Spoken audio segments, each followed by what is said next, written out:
So yeah, thank you everyone for joining today, if it's the afternoon or the morning or the evening. I'm from Thought Spots, and today's workshop or session will be focusing on telling data stories. When I have this discussion internally, there's always I guess conjecture that is data visualizations, a science or an art form, and I think this, having worked in this profession for a long period of time, it's definitely a combination of both. So just try and scroll forward.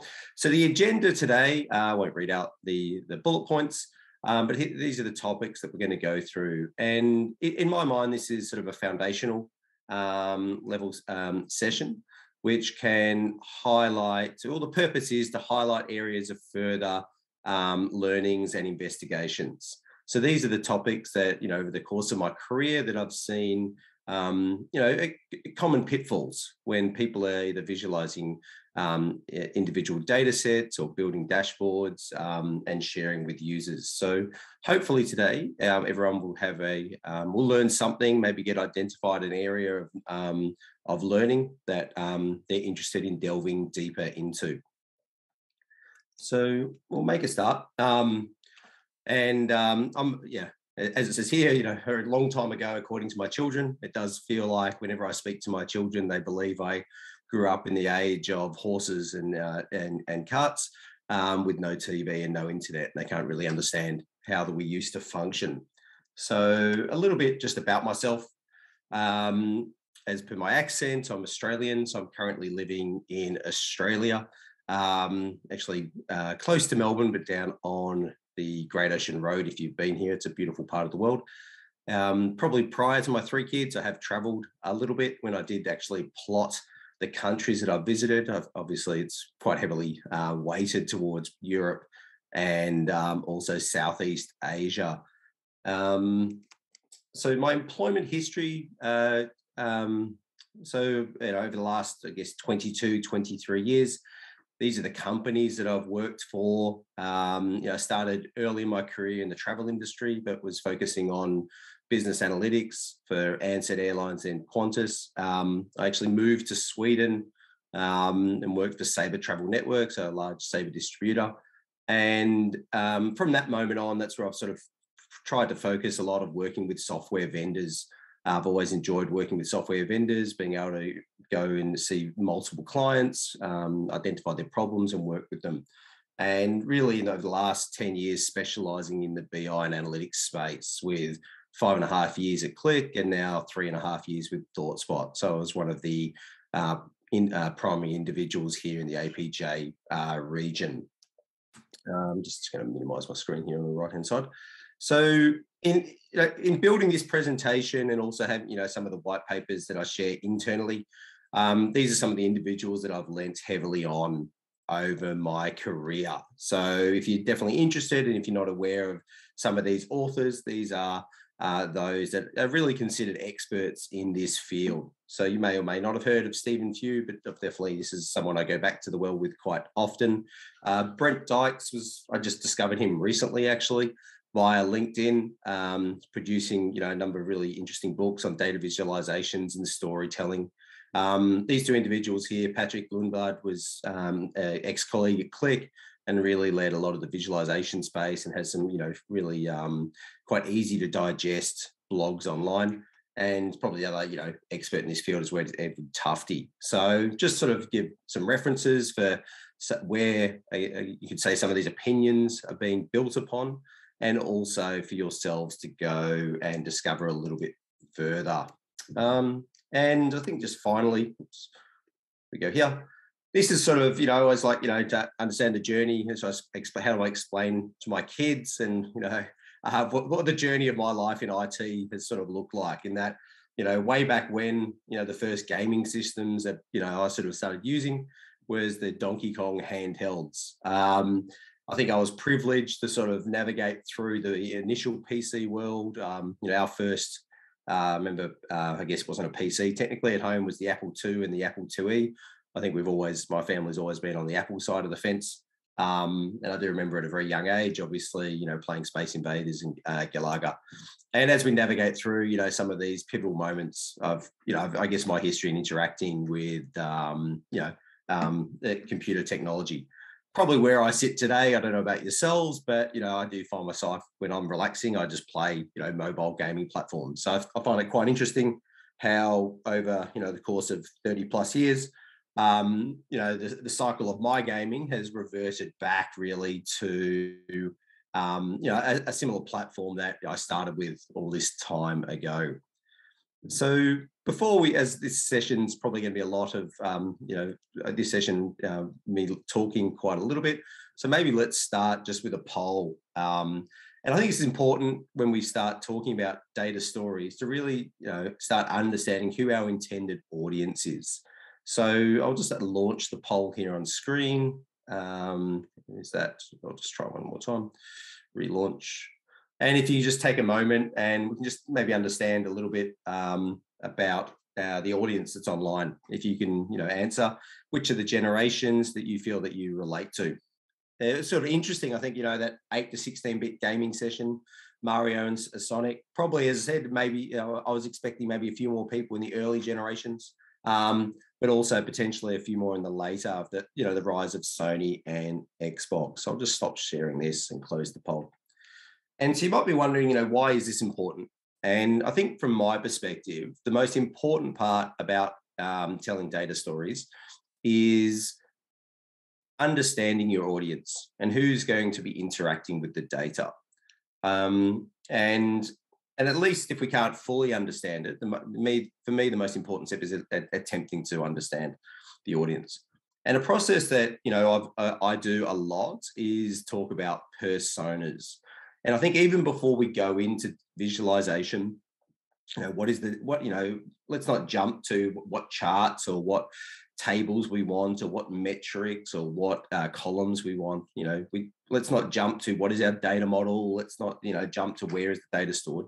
We really need to start with who is the audience that we're targeting and how do we describe their attributes. And there's various ways to do that. So I've just presented on screen a persona document that we leverage in ThoughtSpot.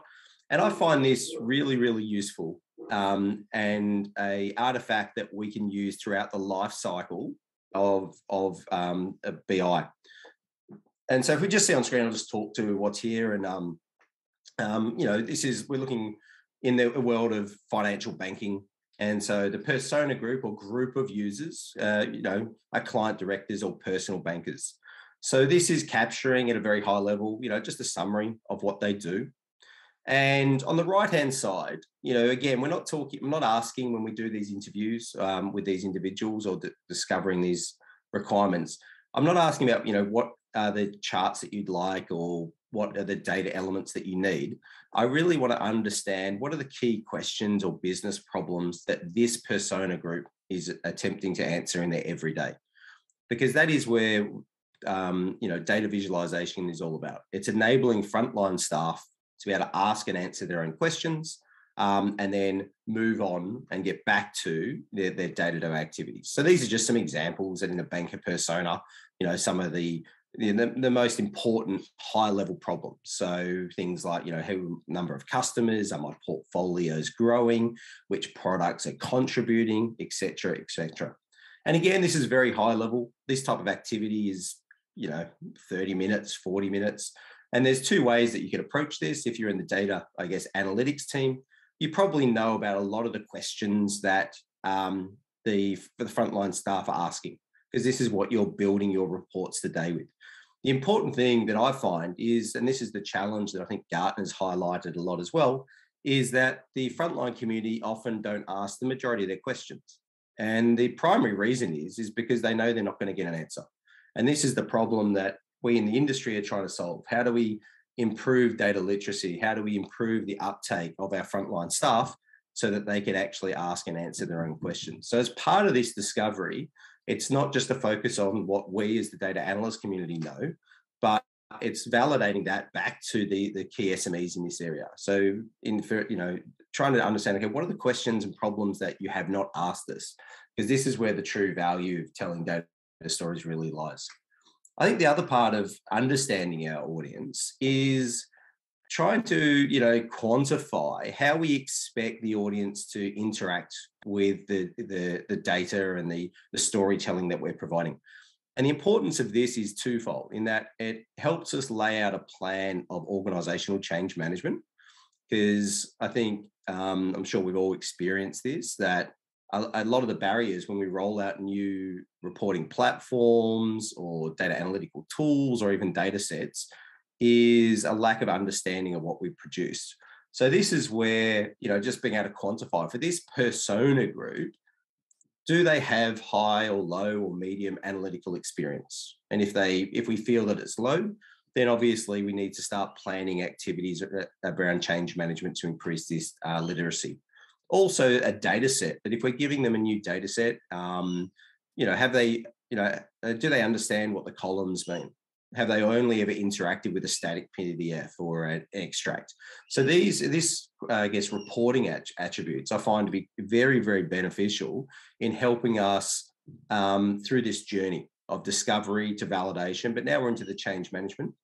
And then when we're thinking about the success and adoption of data visualization, has it been successful or not? It's obviously we have our change management programs, but how often do we actually expect this group or persona to interact with the data?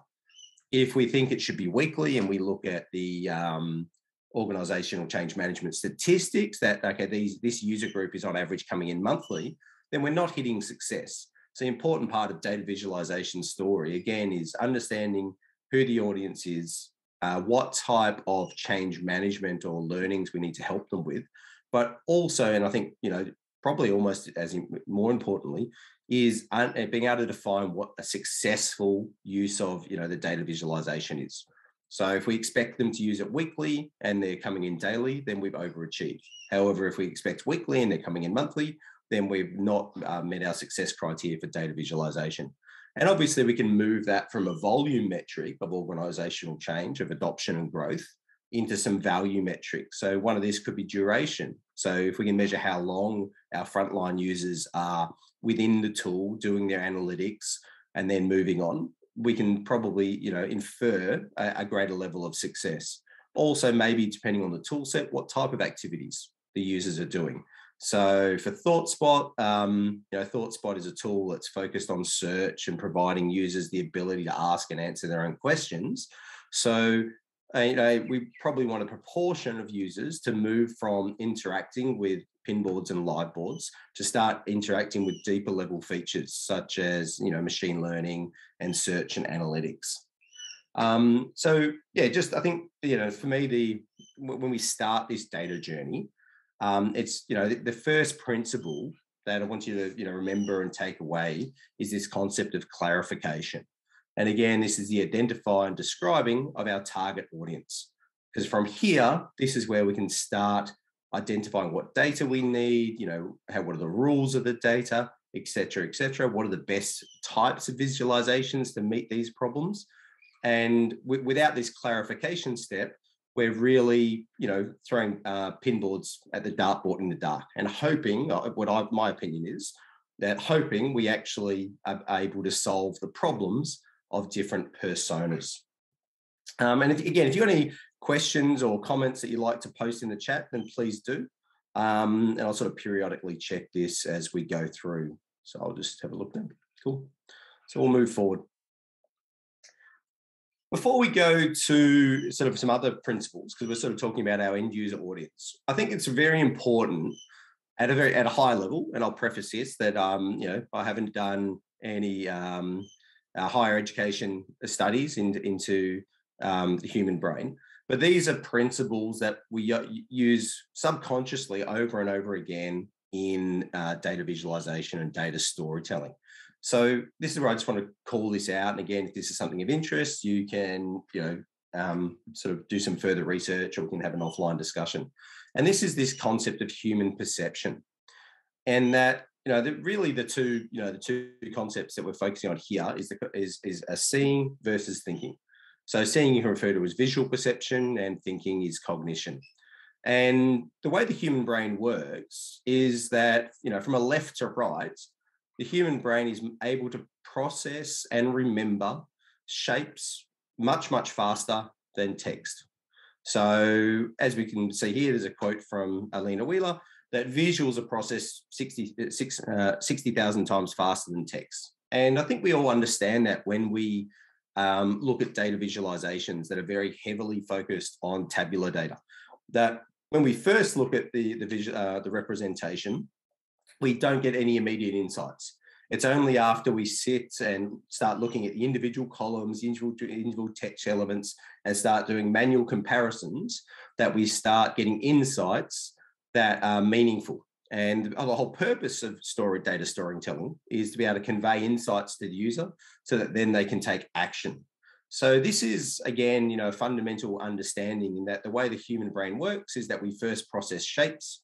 We leverage color for highlighting, and we understand that, bright colors draw attention, etc. Pastels are faded into the background.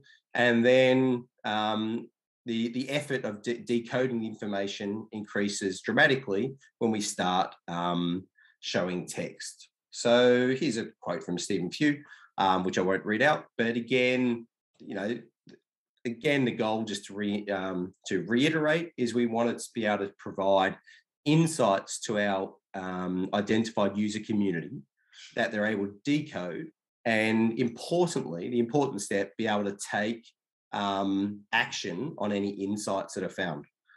And when I was just doing some research for this, I was sort of thinking, okay, how does this, in the world that we live in? And as I said, my previous life before I had children, I did travel a lot. And no matter where you go in the world, we use symbols to display when a person can walk across the street. So you can see here this screenshot. They're very similar symbols from all over the world. Also, some of them use some color coding as well, with green or red. But very rarely now do we see text of walk and don't walk. And the principle behind this is exactly this. This is how humans remember. This is how humans interact, and this is how humans understand. In that we will first understand that that this is a common shape, no matter where I am in the world, no matter what language is being spoken, I can infer the meaning, I can understand the insight, and I can take action. Versus a written word of walk or don't walk, especially if English is not your native language, this is something that you have to learn. So I found this quite interesting, that this is, wherever we go in the world, we see this use of shapes and color and text in order to convey meaning and tell stories. So we just keep going forward. And again, so now let's understand, how this relates to our data storytelling. And again, the concept of visual perception is the seeing, and cognition is thinking. And in this example on screen, this is, a common thing. The tabular data versus what we'll show next is the visualization in a line chart. So the important thing here, we can see this is a pivot table, just a screenshot of data showing the number of visitors to the application each week.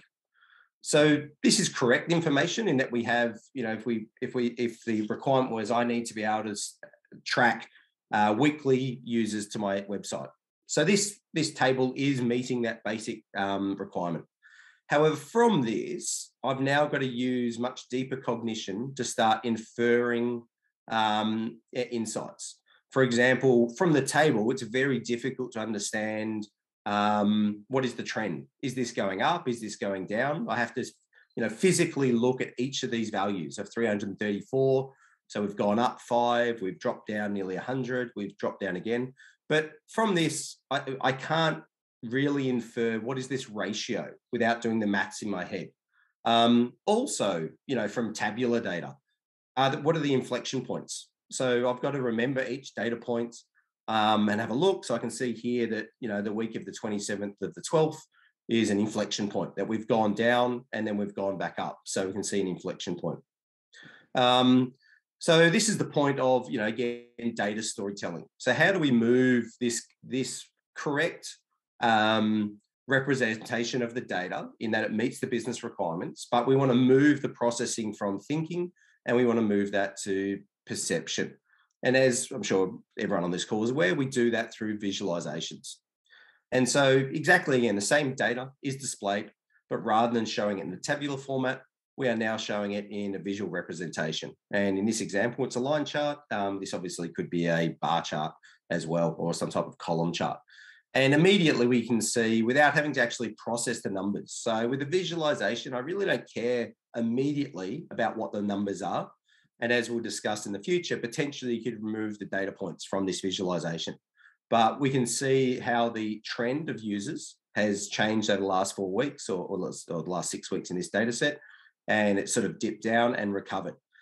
And the insight from this is obviously now with the end user in mind, that, okay, it's taking this business context of, is it important that there's a dip in usage?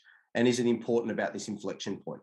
And so this, again, is the purpose of a visualization, in that we've quickly highlighted to the user that these 2 weeks here are an anomaly in the data set, that for the other 4 weeks, that we've fairly got consistent usage.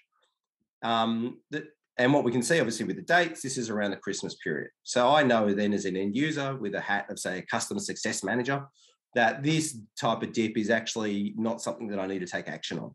That I can, park this insight and acknowledge that this is a period where users are not using the products because it's a holiday period, and we'll revisit in the future. So this is, again, just to highlight this concept of visual perception of seeing versus cognition. And this is very easy to, I guess, plan and tell a story when you're focusing on tabular data and visualization data.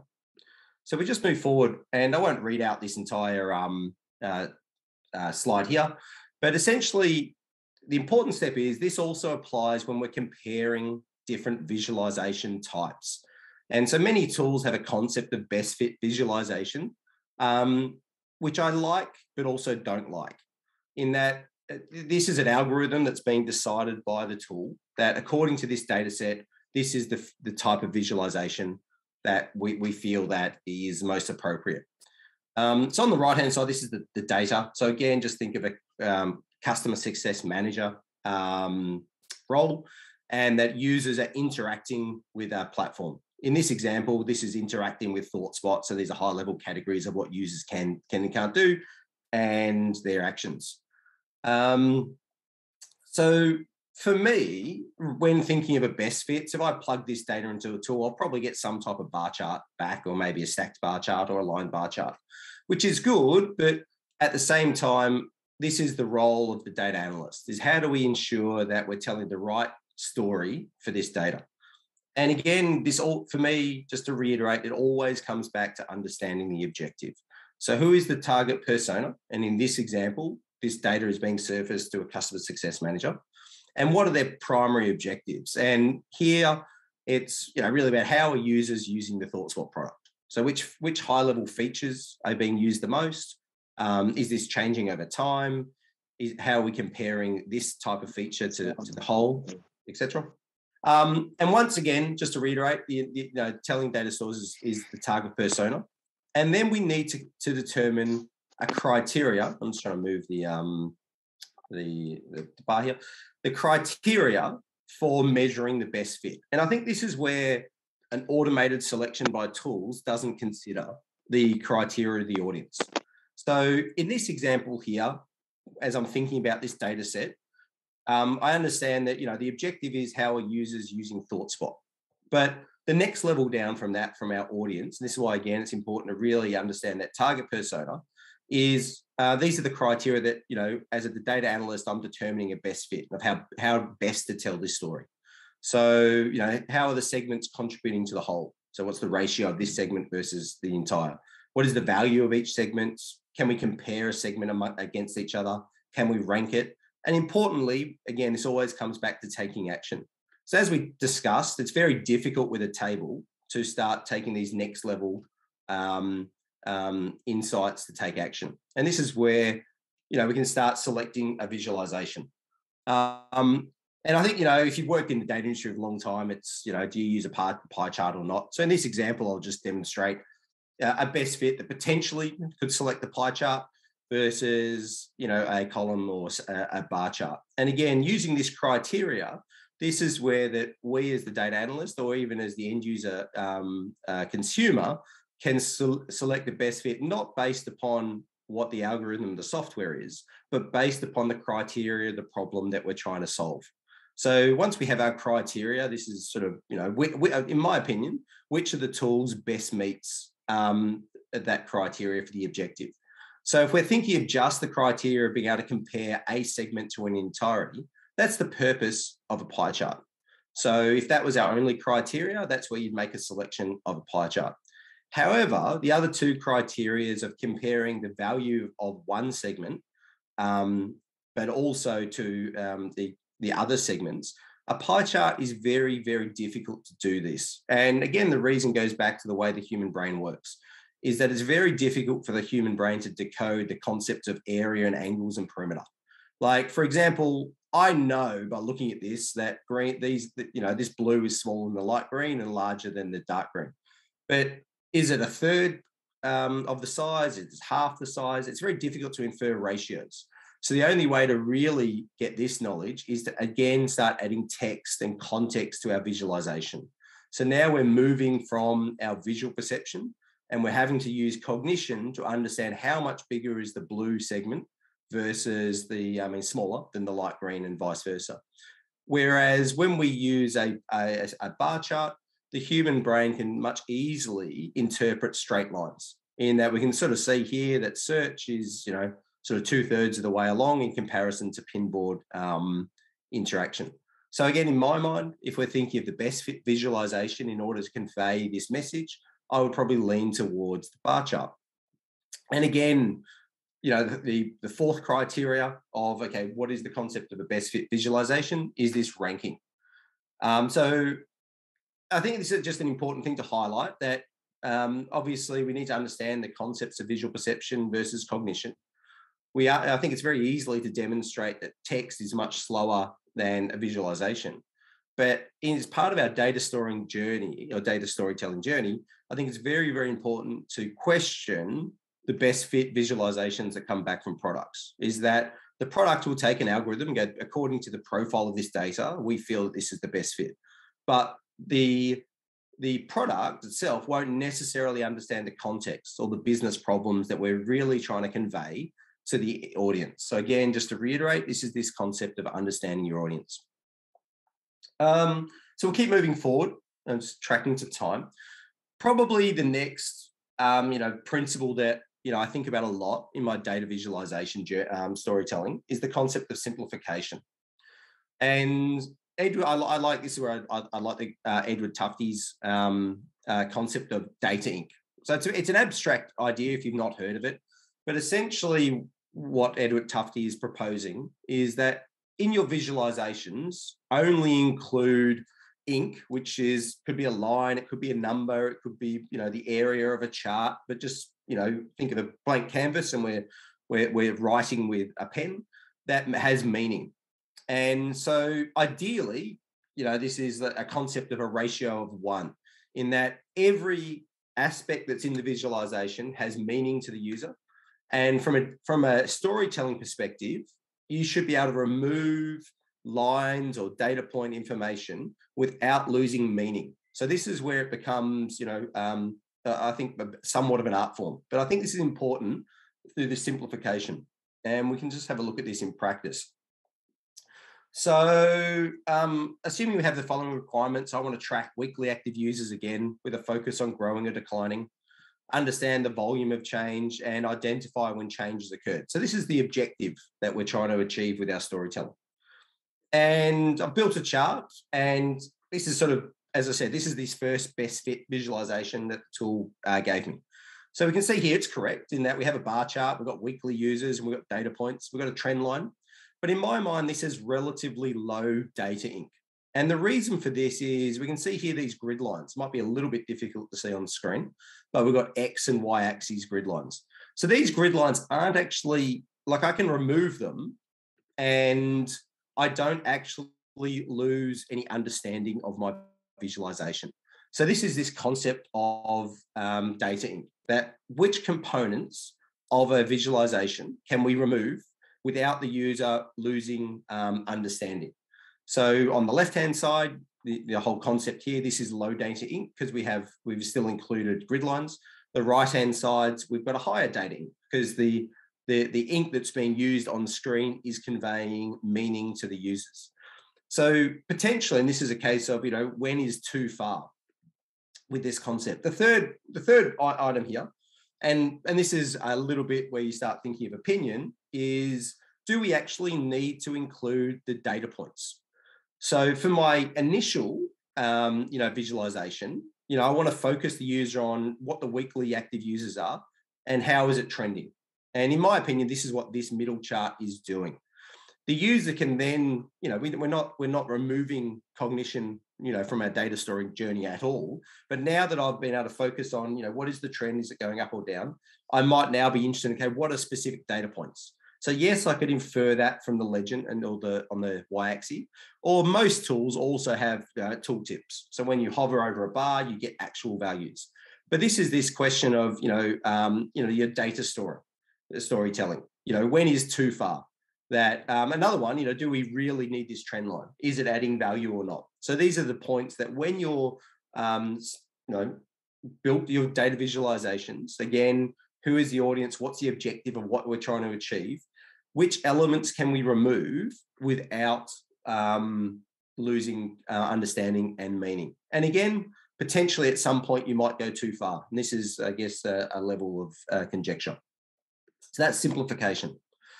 A third, principle I'd like to highlight, and again, these principles, I think Edward Tufte has 12 principles, but the three that I'm highlighting here is this concept of clarification, simplification, and comparison.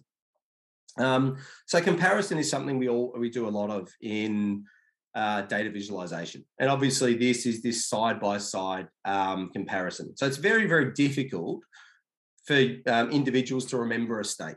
In that if we're looking at a number for prior year, so it's $100, and I look at this year, I change the filters and now it's 90. This is deep cognition. So what we want to ensure that we do is provide visualizations that enable our audience to start doing comparison. And again, I can't reiterate this enough. The first is, again, what is the comparison that we're trying to do? So we can see here just some high-level requirements. So this is sales data. We're looking at different product categories. And the primary focus of this visualization is the comparison of one category against each other. Is it declining or not? And how is it contributing to the whole? So again, we can see here's a visualization that was displayed, and it's meeting these requirements. We can see monthly sales broken out by category. And this is correct in that we can see how performance is over time. And with this visualization, it's quite easy to see how each segment is comparing to the whole. Potentially, rather than showing full numbers, maybe it would be easier to see this comparison if we actually showed a ratio of 100% of what these bars make up rather than a volume. So that's a consideration. But what is quite difficult with this stacked bar chart is how does each segment compare to each other? So because they're stacked on each other, like for example, we've got to move the eye to compare what's this dresses with sweaters. That yes, it does look like dresses is larger than sweaters and probably by about a third. But with this visualization, this is where we've got to use cognition. That insight is not immediately present to the user. Versus if we just change the visualization instead of a stacked bar chart, we actually think of it as just a bar chart. So we might, again, there's no right or wrong, but it's about, what is the objective we're trying to meet? So in my opinion, if we unstack the bar chart and show it in this format, it's much easier to compare segments against each other. Probably if I sorted them from high to low as well, which just looking at now, it would have made it a little bit better. But we can see here that the sweaters and the dresses is obviously smaller, and it is about a third. So, and even just straight away, as I said in this presentation, even just reviewing this storytelling, probably, as I said, if we order this by order of height, this would make this journey and this story a lot more compelling. However, potentially what we lose is the ability to compare each segment to the whole. So from now, we haven't got a bar that represents the entire sales. So this is where, again, there's no right or wrong. It's about going, okay, what are the objectives that we're trying to meet and how best we can do it? I think a bit later in the presentation, obviously you can combine charts next to each other. And that maybe on the left-hand side, you can have the same data visualized in this manner of a stack chart, which gives you a quick overall of the segment to a whole. And on the right-hand side next to it, so this is the co-location of charts, you can have another visualization that adds additional context. So this is an important topic as well, which we'll touch upon. So we'll just keep going forward. And again, just another example of comparison, so sales over time. So this is an example, again, using a line chart. So often, a lot of tools default to line charts. I'm not sure if it's me personally, I just don't like them. But like with everything, I think you want to take opinion out of your storytelling journey and you want to ground it on foundational principles. So, I can say I don't like a line chart, but I think you need to present why, the reasons for not choosing it. And so here we can see sales of 2020 versus 21, and it's clearly shown. And we can see the trend that they're sort of both increasing. There's obviously a dip in 2020, which is probably when COVID hit. And we can do comparisons of prior year. However, with this visualization, it's very difficult to understand what is the ratio of change.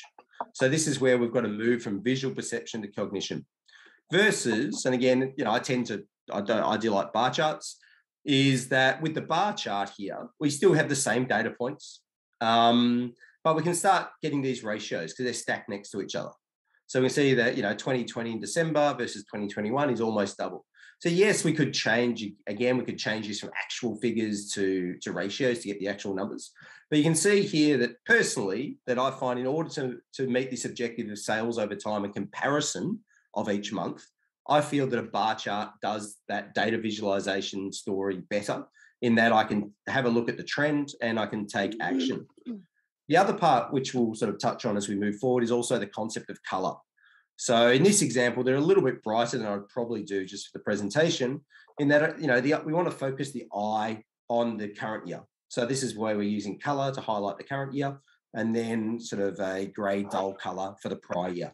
So I'd probably actually select a duller color than the gray because this is, in my opinion, a little bit too, the hue's too strong. If you can just go on mute, I'd appreciate it if there's any questions. But we can see here again, this is the comparison. And there's no right or wrong that we both the line chart and the bar chart give us the ability to view trends of sales over time. However, one of them, I think, does do a better job of being able to compare month versus month.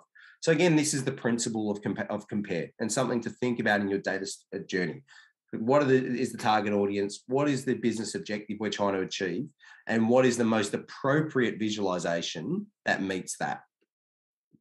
So I'm just tracking to time. So I'll probably just move a little bit faster so we can get through some of this.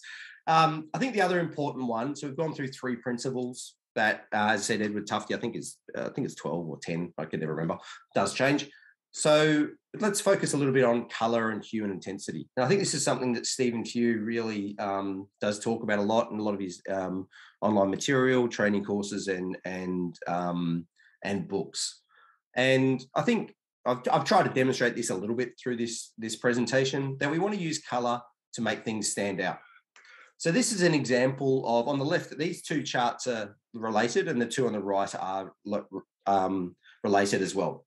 So this is the same data in that what we're looking, so both these charts are showing the same data. And we're looking at, again, how users interacting essentially with the ThoughtSpot product here. So what are the categories? The left one is a ratio. So we can, again, start saying, how does this segment compare to the whole? And the right is a volume. So this is where, as I said earlier, this is where when you can co-locate charts, you can infer additional meaning.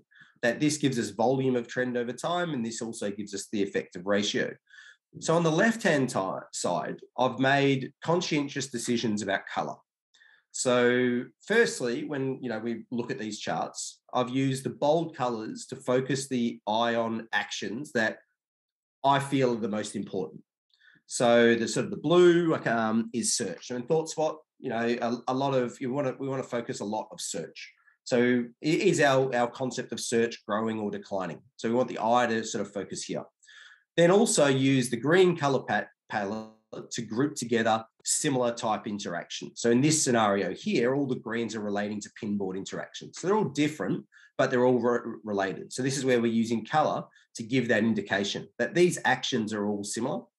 And then you can't really see it here, but the yellow, amber, these are actions that we want to discourage. So I want these to highlight that if there's, yellow actions growing, I can have a look, drill into what's going on, who's doing it.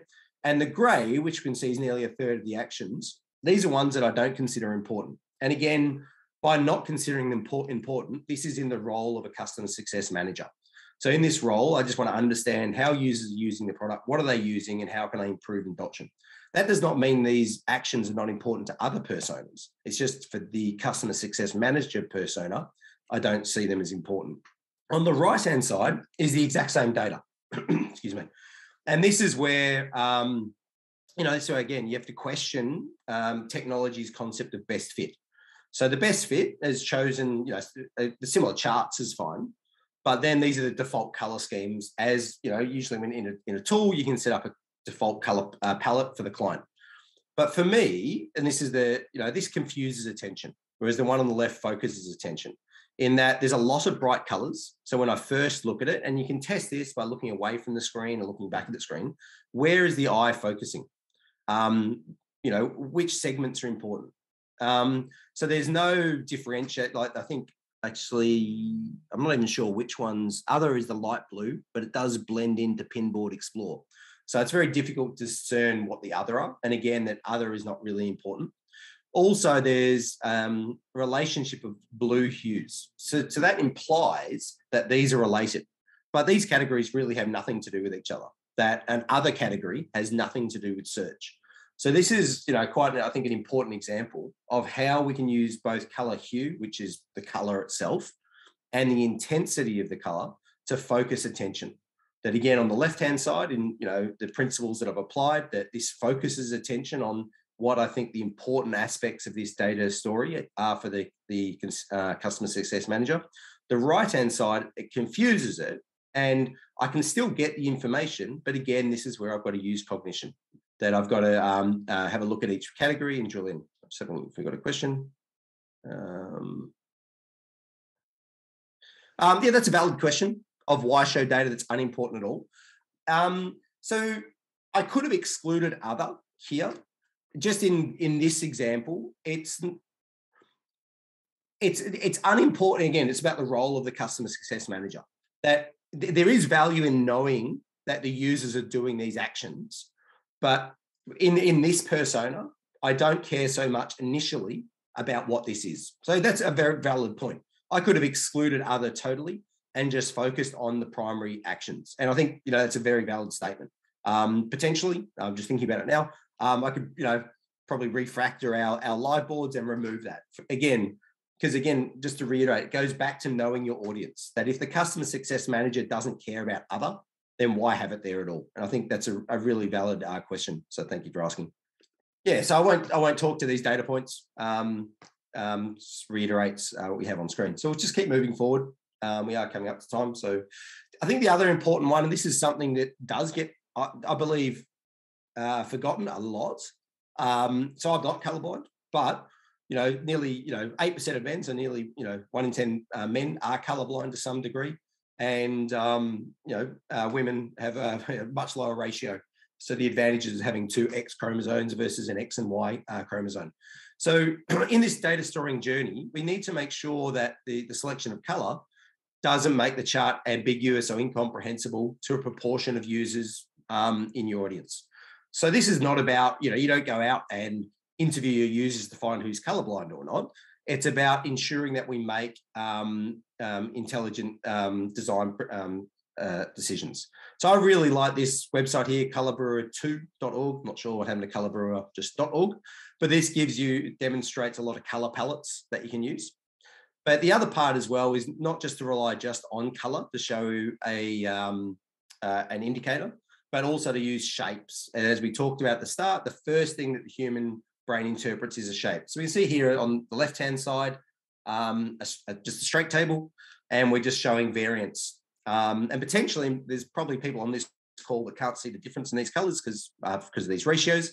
but green is sort of a positive variance and red is a negative variance. So I dislike this for a number of reasons. A, that color accessibility is poor, but also when I first look at this chart, the eye doesn't focus on either color. It's a bit of a Christmas tree that if you look away from the screen and look back, it's like, well, there's a lot of color here. So where do I focus on? My attention is drawn to variance, which is fine, but do I care first about positive or negative? Versus if we consider color accessibility, so again, we could apply a color pattern instead of red, green, probably blue, red is the most common. But do we need to color the variance of both? And again, to me, for the storytelling, again, if the audience, not always, but often you care about if your sales is dropping. So let's use color to focus the eye on the items of variance, which is below. So immediately my eye goes to these two line items. That's, this is important. I need to focus here. And then also we want to start using indicators. So in this example here, I've just used a really basic indicator of up or down, but this could be spark lines. This could be, other things as well. So again, the choice of color is not only, is it hue as an intensity, but we do need to consider accessibility. And this is some tools are very, very good at this. Other tools are poor. But as a data professional, I can also make very poor decisions myself in that this is the same tool on the left and the right. And personally, this is where I think the chart on the right is much more accessible and also much more meaningful because we're focusing attention. And just really quickly, and I'll just quickly, we're coming to time. So we can just have a quick poll. I'm just interested. How often is this something that you do consider? So at the moment, it's a bit 50-50 that I think it's interesting. It's either it's sort of 1 and 4, according to these answers, that there are people on the call that, do focus on it all the time and sort of equally not consider it. So hopefully this is, again, the purpose of this. I'll just end the poll and we'll keep moving. The purpose of this is to understand, the impact that color has on your audience. And as we said, according to the stats, at least 10% of your audience will struggle to interpret your data visualization story if you choose incorrect colors. Really, really quickly, because we are sort of getting to time, this is another area of Gestalt principles, which I think it's very, very important to at least start considering in your design. So the two that I use a lot of, it's the concept of proximity and similarity. So proximity is that when charts or visualizations are grouped together, that infers that they're similar and that they're related. In the same way, if we use consistent color schemes across multiple charts, that implies to the user that these are related in some way. So these 3 charts are showing, I think it's actually snowflake credit consumption is what we're showing here. And I've used the blue color because it's the same measure that's being shown across all 3 charts in that we're looking at credit consumption. So when the user looks at this, the blue infers that these are all related. So the left-hand side is showing growth over time, and the right-hand side is showing different charts of credit consumption. And this is also proximity, how that we can use different charts that together tell a much stronger story. So if I just show the growth chart by itself, then I lose the concept of volume. Whereas on the right-hand side, if I show just the raw numbers of volume, then I lose the growth. So this is this concept of how can we group visualizations together so that we infer a greater level of understanding and ensure that, again, let's start considering colors or shapes or even chart types that are similar. So I won't touch on the others just because we're running to time. There are a number of other Gestalt principles that's worth investigating. So depending on the product that you're using is how applicable this might be of enclosure, closure, continuity, connection. So I'll just leave it there just so something you can go look at. This final area, and I know we are running really close to time, I think it's important to consider and understand the concepts of progressive disclosure. And where that is, and depending on the tool, modern tools do this by their very nature, in that they load what is only on screen, A user can drill down, across any data set. This is, key parts of ThoughtSpot, that we can have aggregate level data of billions of rows of records, and a user can drill down and interact with visualizations, etc. So this is one format of progressive disclosure, which is how the tool enables users to interact with data. However, just as importantly, depending if the tool, tools have different constraints, as a data analyst, in telling our journey, we can either promote progressive disclosure, or we can make it a lot more difficult and overwhelming for the user. So this is a live board where the user has minimized as many charts as possible to fit onto screen. And this is one of Edward Tufte's principles about information density. But in my mind, this has gone too far, that as a user, I don't know where to look. So when I first opened this live board, there's so much information, I don't know what's important. So rather than, minimizing everything, presenting all the visualization options to the user, we need to think about, what is this progressive disclosure of design. So on the right-hand side, think of this as, we've now got vertical scrolling. So normally, this is where you can start with your high level of your KPI objects, and you might have, I didn't put spark lines, etc. as just an example, but I sort of tend to think of this as the flow that, I think of as the analyst flow. But again, it goes back to the audience. What are our high level North Star measures? How are these trending over time? Then we sort of break it down to, volume-based analytics of what's the top, what's the bottom, etc. And then, as we scroll through our pinboard, maybe, towards the bottom, this is where we've got our raw level visualizations. So again, this concept of progressive disclosure, how can we lead our audience to uncover new insights? And we can do that through the product itself. And as I said, this is where ThoughtSpot is, unbelievable at this. We can have billions of rows of data, summary level information and drill to detail. But as we're telling our journey, we can promote this or make this quite difficult. And again, even though this follows Edward Tufte's principles of information density, it makes it very, very difficult for a user to uncover new insights, because I just don't know where to start. Whereas on the right-hand side with vertical scrolling, this sort of gives a pattern that a user can lead through. So we are right on time. So I'll just quickly show this visualization. And if you are interested in getting this slide deck, I can definitely share it. I sort of do think about, again, which chart to choose. And yes, this is where a lot of tools do help us, that depending on the number of measures, the number of attributes, it will choose a chart for us. But I think you need, again, as I said at the top of this session, you need to take that back to the audience. So at a high level, what are the problems we're trying to solve? So we need to think about, as it says here, what is the problem we're trying to solve, rather than what do you want to display? So if we're focusing on comparison, it's really about how are the values similar or different? And there's different ways that we can do that. If it's on distribution, what is the shape and skew of the data? So it could be as a single measure, so we sort of some type of histogram or a chart, or there might be dual measures, so we want to see the distribution of data across an X and Y axis. Again, relationship. So I haven't choose. You'll notice here that I guess in my data storing journey, there's only about 5 or 6 charts that I ever use. I'd love to sort of hear your thoughts as well. That normally, the tried and true are there for a reason. But relationships. So how does one value affect another? So scatter plot often is that. Composition. So this might be where we're, comparing at ratios of 100% or not. So, but I think, this type of sort of matrix, again, it's in your data storing journey, what is the problem we're trying to solve versus what are we trying to display? That if we really focus on the problem and the objective, the data storing journey becomes a lot more meaningful.